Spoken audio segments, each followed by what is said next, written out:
नमस्कार, पूजा अँड हृदय ब्लॉगमध्ये स्वागत. हिंदू धर्मशास्त्रानुसार कोणत्याही कार्याच्या सुरुवातीला गणपतीची पूजा केली जाते. विघ्नहर्ता गणपतीला दुर्वा खूप प्रिय असल्यामुळे त्यांना दुर्वाची जुडी वाहतात. यामुळे गणपती प्रसन्न होतो असे म्हणतात. गणपतीचे पूजन करताना 21 दुर्वांच्या 21 जुड्या किंवा त्याचा हार गणपतीला अर्पण करावा. एका मान्यतेनुसार विषम संख्येत गणपतीला दुर्वा वाहाव्यात, जसे की 3, 5, 7, 9 अशा प्रकारच्या जुड्या किंवा दुर्वा अर्पण केल्यास गणपती प्रसन्न होतो अशी ही मान्यता आहे. तुम्हाला माहिती आहे का गणपतीला दुर्वा का वाहतात आणि ते सुद्धा 21च दुर्वा का? तर जाणून घेऊया. एका पौराणिक कथेनुसार एकेकाळी यमाच्या दरबारात तिलोत्तमा नावाच्या अप्सरेचे नृत्य सुरू होते. यमदेवाला ती अप्सरा खूप आवडली आणि त्याने मध्येच नृत्य थांबवून तिला आपल्या मनातील भावना बोलवून दाखवल्या.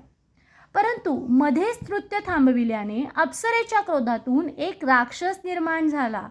अनलासूर असे त्या राक्षसाचे नाव होते आणि त्याच्या डोळ्यातून अग्नीच्या ज्वाळा भडकत होत्या.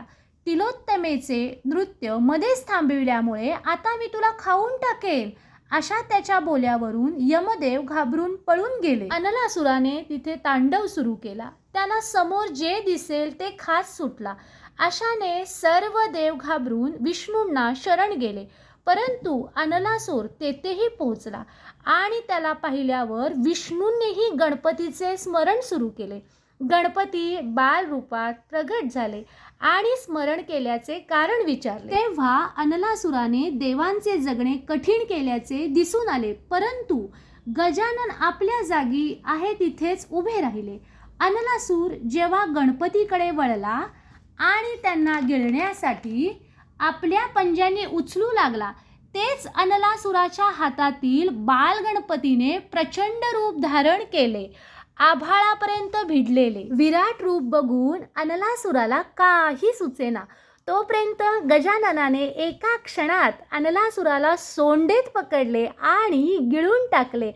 अनलासुराला गिळल्यानंतर गणपतीच्या सर्व अंगाची आग होऊ लागली. गणपतीचा त्रास बघून समस्त देव ऋषी मुनी यांनी उपचार सुरू केले, परंतु कशाचाही उपयोग होईना.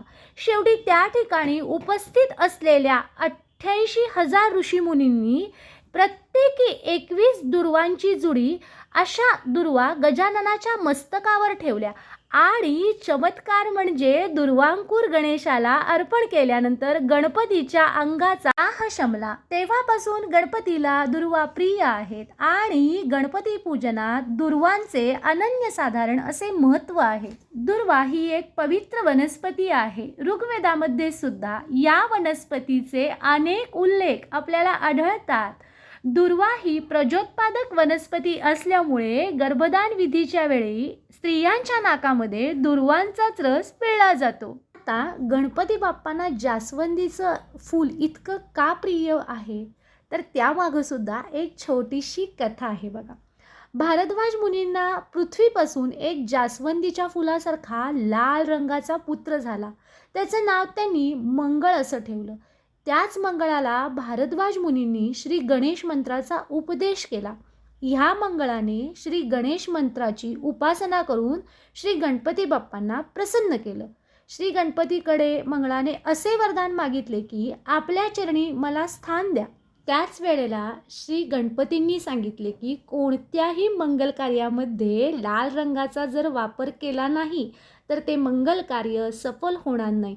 म्हणूनच बघा कोणत्याही मंगल कार्यामध्ये लाल रंगांच्या फुलांचा किंवा लाल रंगाचा जास्तीत जास्त प्रमाणात वापर केला जातो आणि म्हणूनच भगवान श्री गणेशांना जास्वंदी अतिशय प्रिय आहे. बाप्पाला शमीपत्री का वाहतात किंवा ती बाप्पांना इतकी प्रिय का आहे हे सुद्धा आपण आता जाणून घेऊयात.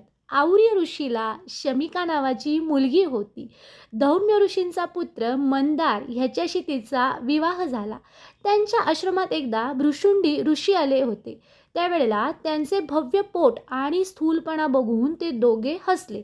तेव्हा भृशुंडी ऋषींना खूप राग आला आणि त्यांनी वृक्षरूपात जन्म घ्याल असा त्या दोघांना शाप दिला. त्याप्रमाणे ते दोघे शमी आणि मंदार वृक्षांमध्ये जन्माला आले. मंदार यांचे गुरु शौनक आणि शमीचे वडील और्व यांनी त्यांची दशा पाहिली. त्यांनी गणपतीला प्रसन्न करण्यासाठी एक तप केला. त्याच्यानंतर श्री गणेश प्रसन्न झाले. त्यांनी शमी आणि मंदार यांना पूर्वदेह प्राप्त व्हावा अशी विनंती केली. त्यावर गणपती बाप्पांनी सांगितलं, भृशुंडींचा शाप खोटा ठरणार नाही. पण आजपासूनच मला मंदार वृक्षांची फुले प्रिय होतील, पत्री प्रिय होतील, त्याचबरोबर त्यात माझा वास असेल आणि मला शमीपत्रेसुद्धा प्रिय होतील. म्हणूनच गणपती मूर्ती स्थापन करतात आणि मग शमीपत्रे वाहतात. अशी सुद्धा मान्यता आहे की गणपती पूजन करताना शमीपत्रे वाहिली नाहीत तर ती पूजा पूर्ण होत नाही. तर मंडळी, तुम्हाला आता लक्षात आलंच असेल की बाप्पांना दुर्वाच का वाहतात आणि ते सुद्धा 21च का?